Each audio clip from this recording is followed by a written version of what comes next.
Le rendez-vous santé avec Pharmelia.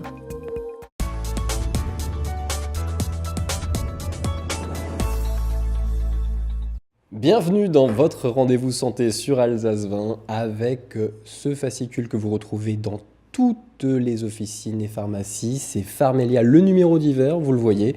Justement, en hiver, on a les mots de l'hiver qu'on entend le plus, les mots MOTS, rhume, grippe, toux, éternuement, mais ça donne aussi bien sûr les mots MAUX de l'hiver. Et pour en parler aujourd'hui, nous sommes avec Pierre-Xavier Franck. Bonjour. Bonjour Pierre. Vous êtes docteur en pharmacie, directeur de l'école formation Califarm, directeur IFMO Califarm également. Et nous accueillons le docteur Dominique Gras. Bonjour. Bonjour. Vous êtes médecin généraliste et enseignant en médecine générale également. Merci d'être avec nous.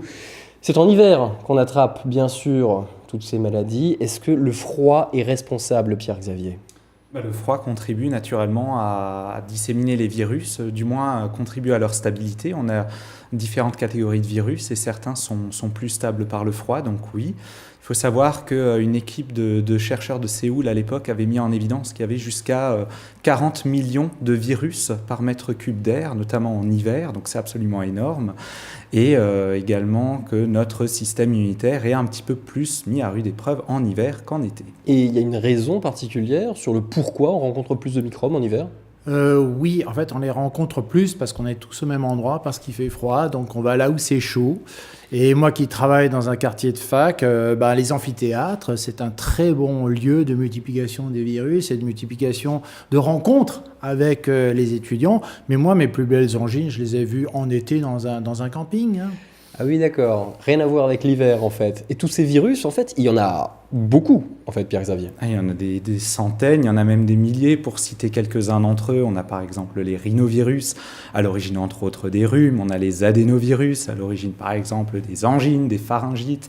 Les influenzavirus, à l'origine de la fameuse grippe. Les pneumovirus, à l'origine de la bronchiolite. Bref, il y en a toute une flopée. Et rien que pour le rhume, par exemple, il y en a combien de virus ? Il y en a là aussi plusieurs sous-catégories et plusieurs centaines encore à chaque fois. Qu'est-ce que vous pouvez nous dire, docteur Gras, sur ces virus ? Ils se développent, ils se multiplient ? Il y en a plus qu'avant ? Il n'y en a pas forcément plus. Disons que c'est vrai qu'on a réussi à les concentrer en concentrant tous les vecteurs, c'est-à-dire nous.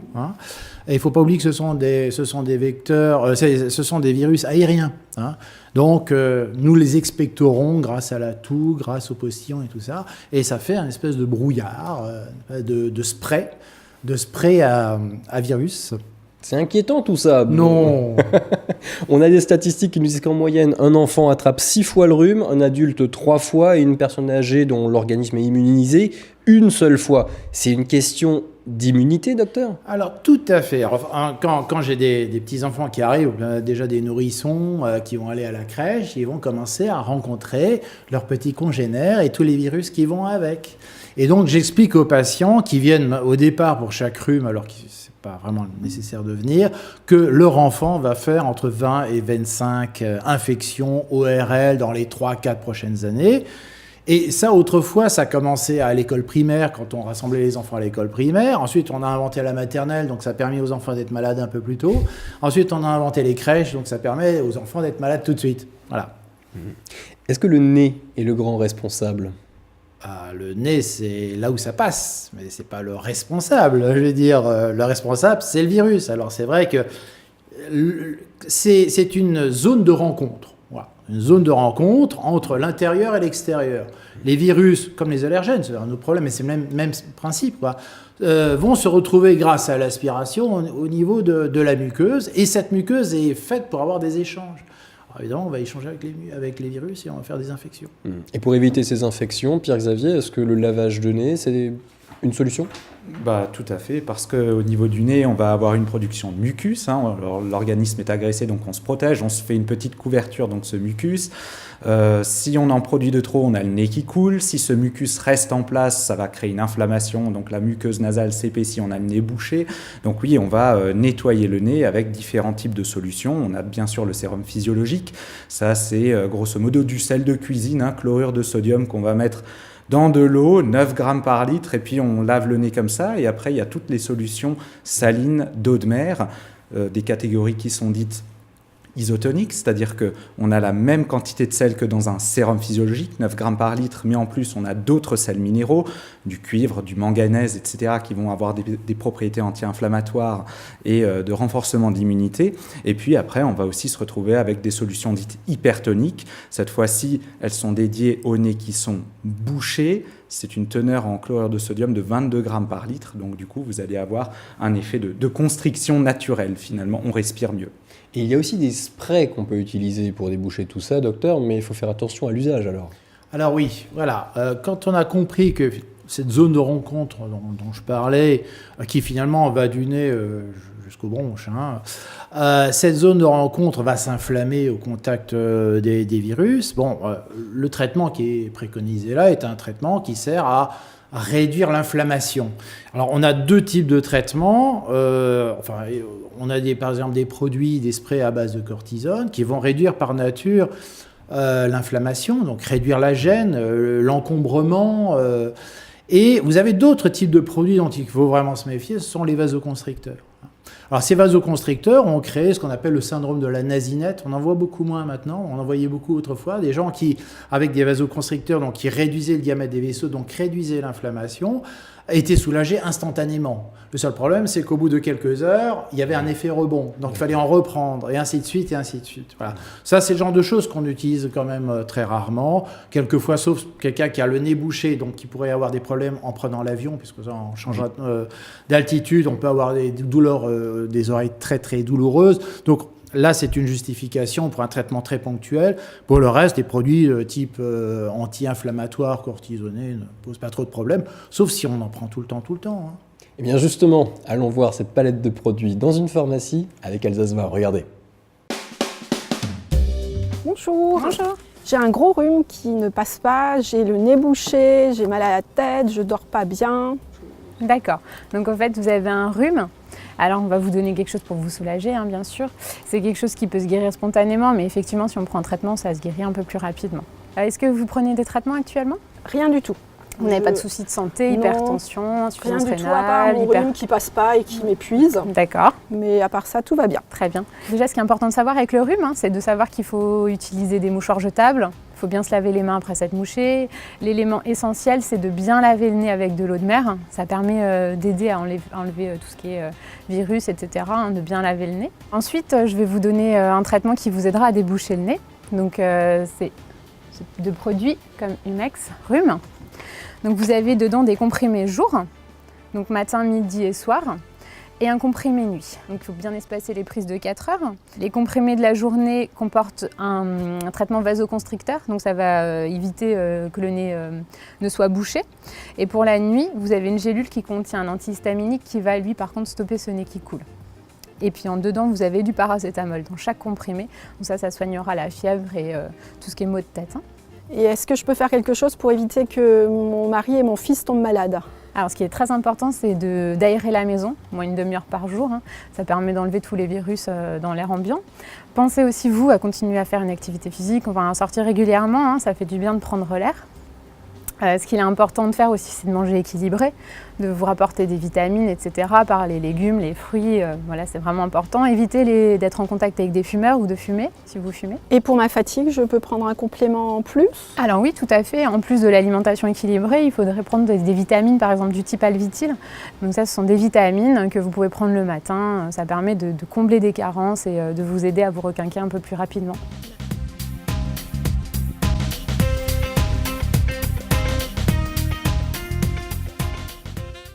Un reportage des équipes d'Alsace 20 dans cette série de mots divers que nous avons utilisés. Il y a aussi ce qui concerne notre gorge. Alors expliquez-nous, docteur, la différence entre le mal de gorge que l'on connaît et la trachéite, la laryngite, l'angine. Alors, le mal de gorge, c'est le symptôme. C'est ce qu'on ressent. C'est le symptôme, c'est pas une maladie.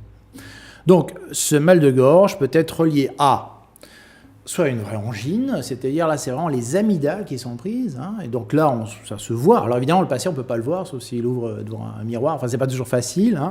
Voilà. Et donc là, on a deux amygdales qui sont bien rouges, bien gonflées, avec des points blancs quelquefois. Alors ça peut être une infection soit virale dans 80% des cas, 90% des cas, soit bactérienne. Mais ça peut aussi être, le mal de gorge peut aussi correspondre simplement à une pharyngite, c'est-à-dire que c'est le fond du pharynx qui est très rouge et qui fait mal. Quand on avale, ça fait mal. Si jamais si la rougeur descend un peu plus bas, ça devient carrément une laryngite. Donc la laryngite, là en plus, il y a la voix qui part. Si ça va un peu plus haut, c'est la rhinite. Alors là, c'est le nez qui coule. Si ça va encore un peu plus bas, c'est la trachéite. Et là, c'est la toux sèche. Et puis si on attend un petit peu, qu'on dit « Docteur, ça descend sur les bronches. Voilà. » Alors là, à ce moment-là, effectivement, c'est descendu sur les bronches et ça fait une bronchite. Voilà. Mais c'est un arbre respiratoire du haut vers le bas qui est un continuum. Très bien, et il y a des différents traitements alors pour chacun de ces cas, à moins de faire un combo et avoir tout en même temps? Bien sûr, bon, ça va être assez rare, mais on peut prendre par exemple l'angine que vous citiez tout à l'heure. L'angine, il y en a 2 cas. Dans 80% des cas à peu près, on va se retrouver avec une angine qui est virale, par rapport aux 20 autres % des cas qui concernent l'angine bactérienne. Bien évidemment, là, le traitement n'est pas le même. Une angine bactérienne fait intervenir des bactéries et donc un traitement antibiotique, alors que l'angine virale, bien souvent, c'est uniquement un traitement symptomatique pour soulager un petit peu la douleur. On va prendre des pastilles, on va prendre des collutoires, des sprays pour bien s'imprégner le pharynx. Et généralement, ça passe en 5-6 jours. Et tout ça, ça n'a encore rien à voir avec la grippe, docteur. C'est encore complètement différent. Rien à voir. Et cette grippe, cette année, elle fait des ravages. On dit qu'elle est plus dure cette année. On est en train de s'en sortir. On va enfin passer à la gastroentérite. Non, mais effectivement, c'est pas la même maladie. Je veux dire, l'angine, ça peut être viral également, c'est quelquefois bactérien, comme l'a dit Pierre-Xavier. Mais c'est vrai que là, on peut se poser la question de l'antibiotique. On fait un test de dépistage de l'angine et on vérifie, c'est du streptocoque A hémolytique. Bon, ça c'est vraiment bien identifié. Par contre, la grippe, c'est autre chose. D'ailleurs, on n'a pas forcément mal à la gorge dans une grippe. Par contre, c'est la fièvre importante, c'est les courbatures, les arthralgies, donc les douleurs des articulations, les myalgies, parce que le virus s'attaque à tout. Les articulations, les muscles, on n'est pas bien, on est fatigué et on va aller se coucher. Et c'est ça le traitement d'ailleurs. Il faut bien les différencier. Donc, Pierre-Xavier, est-ce qu'il y a des traitements efficaces contre la grippe? Je dirais qu'essentiellement, on va se retrouver avec un traitement symptomatique la plupart du temps. Donc, pour soulager ce que disait Dominique Gras, effectivement, tout ce qui est maux de tête, la fièvre, les myalgies, etc., douleurs musculaires, douleurs articulaires. Il existe quand même des traitements antiviraux pour la grippe qui ne sont efficaces qu'à la condition d'être pris dans les 48 premières heures qui suivent l'apparition des symptômes. Après, ça ne sert plus à rien. D'accord. Et ce sont des traitements qui vont effectivement diminuer un petit peu l'intensité des symptômes et la durée de la maladie. Oui, mais on connaît nos chers Français qui attendent d'avoir la tête sous le bras avant d'aller chez le médecin.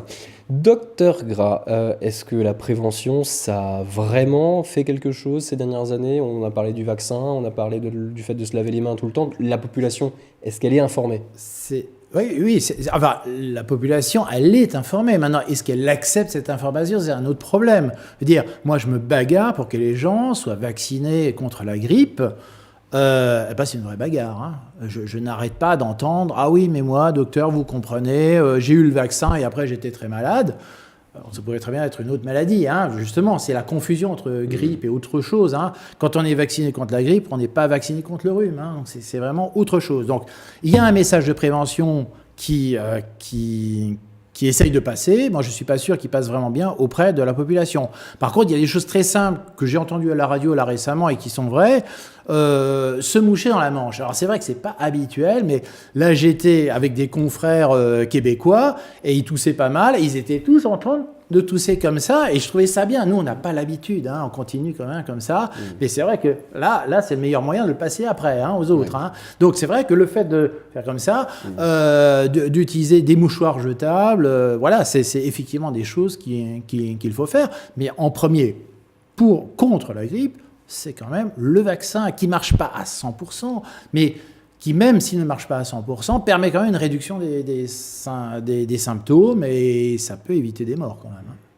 Un autre mal qui revient chaque année, c'est la sinusite. Vous nous expliquez un petit peu aussi Oui, la sinusite, ce n'est qu'une complication de la rhinite. Quand vous avez bouché votre nez, le passage vers les sinus peut être bouché également. Et les sinus qui sont des cavités, donc vous en avez ici 2 frontaux, ici 2 maxillaires, c'est surtout ceux-là qu'on sent, mais il y en a encore des plus profonds, ethmoïdaux à l'arrière. Eh bien, ces sinus, ces cavités vont se boucher. Alors, pourquoi? Parce qu'il y a un œdème, c'est toujours le même principe. L'œdème bouche le tuyau, donc l'air est comprimé à l'intérieur, donc ça fait une impression d'oppression au niveau de l'os, et se crée, alors chaque fois qu'on bouche une cavité en médecine, ça fait une infection. Et là, cette fois-ci, c'est une infection non pas virale, mais bactérienne. Et ça fait bien mal. Mais c'est une complication. Donc avec des conséquences très pénalisantes, on vient de le voir. On va d'ailleurs tout de suite assister à un reportage avec un spécialiste des sphères ORL. Regardez.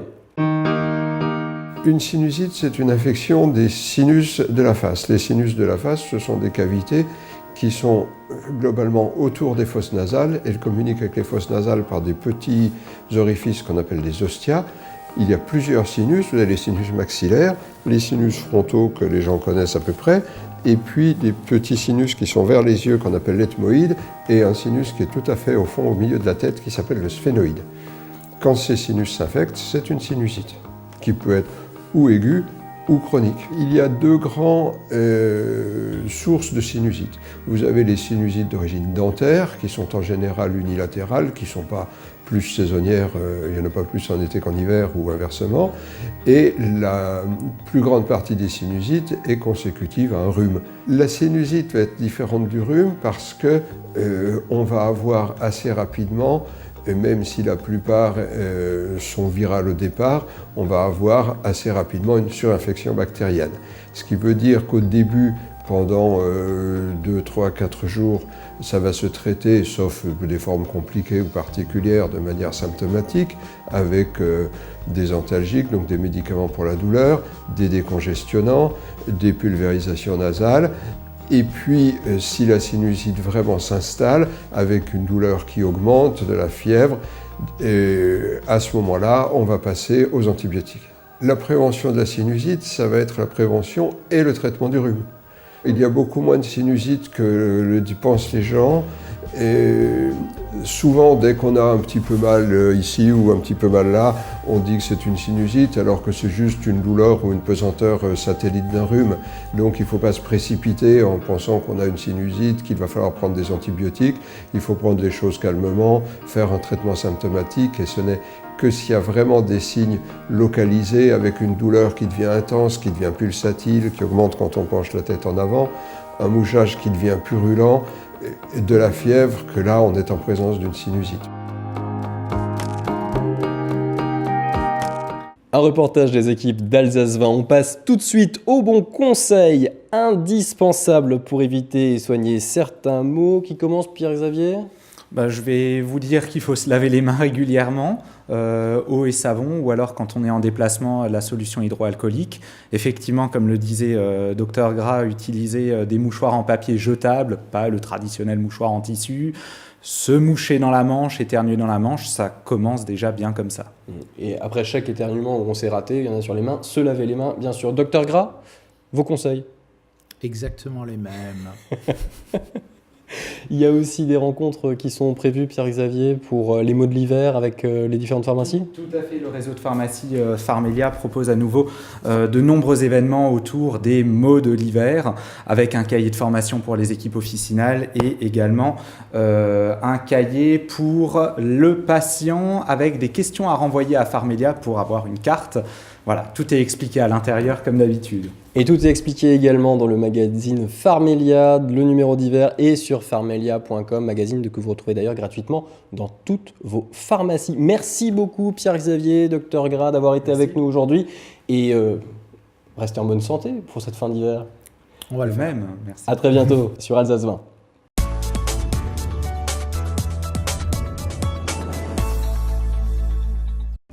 Le rendez-vous santé avec Pharmelia.